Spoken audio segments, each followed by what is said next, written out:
How to onboard a new employee virtually. Remote onboarding can create an instant connection or leave people floating.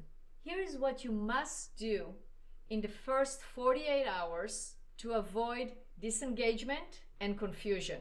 This one thing was a complete game changer for onboarding virtual employees. By the end of this video, you'll have an onboarding plan for virtual employees that keeps them productive, engaged, and feeling part of the team.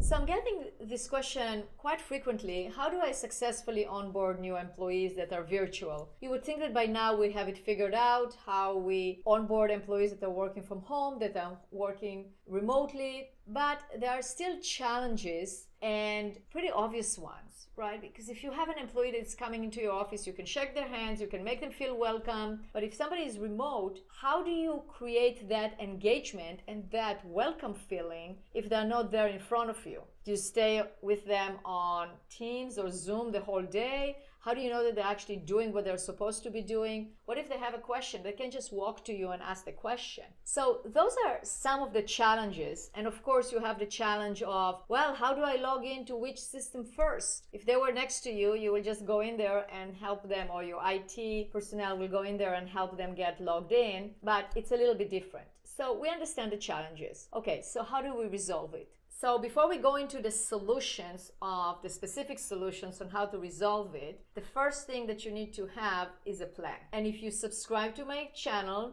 right here below, you will see many videos that I created about how to create the perfect onboarding plan, how to create the perfect onboarding checklist, how to make sure that you have step-by-step procedure for onboarding new employees. Also applies to virtual employees. And even more so, you gotta have a plan because everything has to be scheduled. We agree that the first thing that we need to have is a plan. Now that plan should include, what are you gonna do first? Well, I'll give you an example of what we do. We have a remote team, but we have a great onboarding procedure where people always comment, wow, I've never had such an amazing onboarding experience anywhere. And what makes it unique? We gave it a lot of thought, and we are definitely improving it every single time because we get the feedback and we see what needs to be improved. So the first thing is to schedule an appointment or a time with the new team member to get them onboarded in terms of their technology. Because if you are remote or you have a remote team,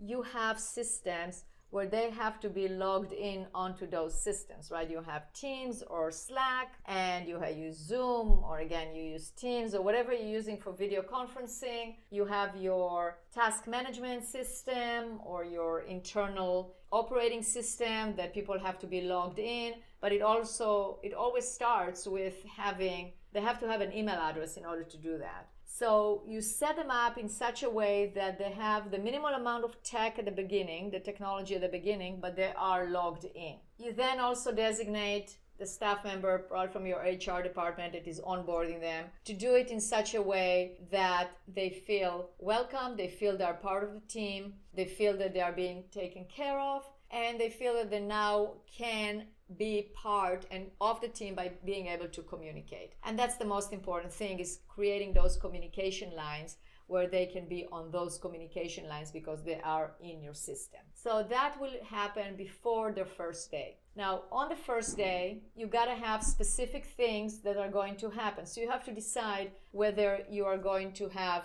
a video conference immediately when they logged in, or you're giving them instructions now that they have access to your internal communication systems. You give them instructions on what to do for the first half hour. So get situated, do this, do that, and specific. Again, it's very specific. It has a checklist of watch the introduction to the company, watch our mission, watch our vision, meaning watching the videos about those things, watch the company about how the company operates. So you have them do specific things that you time how long it takes to do that. And when that is done, then you schedule the call. So you say, okay, watch this for the first half hour, then we're going to have a call. So you have a call with them. Again, very much you know what you're going to go over in that call. You can go over their functions, you can go over what they're doing, you answer any questions, and then you have the next part of the checklist, which will be have them learn about their own job functions, have them sign in to all the technology, have them learn about the technology. That's what we do with the team members that we onboard.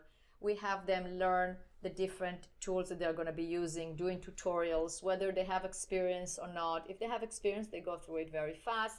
If they don't, they learn more about it. So we have those training videos and exercises already ahead of time. And then we have someone within our team that is looking at the results of those exercises that we give them to do, so they are getting feedback right away, or at least within a few hours, so they see that there is an interaction. Then you schedule another call for the end of the day, a short huddle to see how they did. You give them the plan for the next day and have them go through it, and you're having those, I wouldn't say constant, but definitely frequent check-ins, whether it is a call, a video call, or a message on your internal messaging system, but you're checking on them so they know that somebody cares and somebody is there. So is there a big difference between onboarding an employee who is remote and somebody in the office? In the big picture, no, because they still will go through all the actions, because if you've been listening to my videos, you see that I have the same approach also for employees in the office. The thing to remember with a remote employee, and also if you have a remote team, is to check in on them. Don't neglect not communicating for a while, because they're on their first day or second day, the first week, and they probably don't feel comfortable reaching out. So you have to make it okay for them to reach out by asking them, how are you doing? And get them to communicate back. So it is a matter of staying in communication. When the employee is remote, it is so much more important than even in person to have that plan really dialed in and the checklist in place and following that plan. So there is a methodical way to get through the different aspects that they need to get through. Of course, they also need to meet their team members. It is very easy when it is in the office to gather everyone in the break room and introduce the new employee to everyone. Here it's a little bit different. So if you have daily huddles, definitely bring the employee to the new employee or the new team member to the daily huddle so that you can introduce them. If not, for sure, announce them on your general channel, whether on Slack, Teams, or whatever you're using for internal communication, so people can start interact. Maybe ask them to share a fun fact about them, or something that they want people to remember them for, or any interesting tidbit. However you do it, however it matches your culture, it'll be great to also have that introduction. And also a key component of that checklist for the new team member for the onboarding is to have one-on-one meetings with the key employees or team members that they are going to interact with. So that will all be part of the checklist. So if you want access to this checklist, make sure to subscribe to my channel and download it. And of course, in order to make the onboarding successful, especially for remote employees, you have to have well-documented processes and procedures that are optimized. And in the next video, I'm going to show you how to create perfect processes and procedures that can be followed by everyone in your company. Thanks for watching, and I'll see you next time.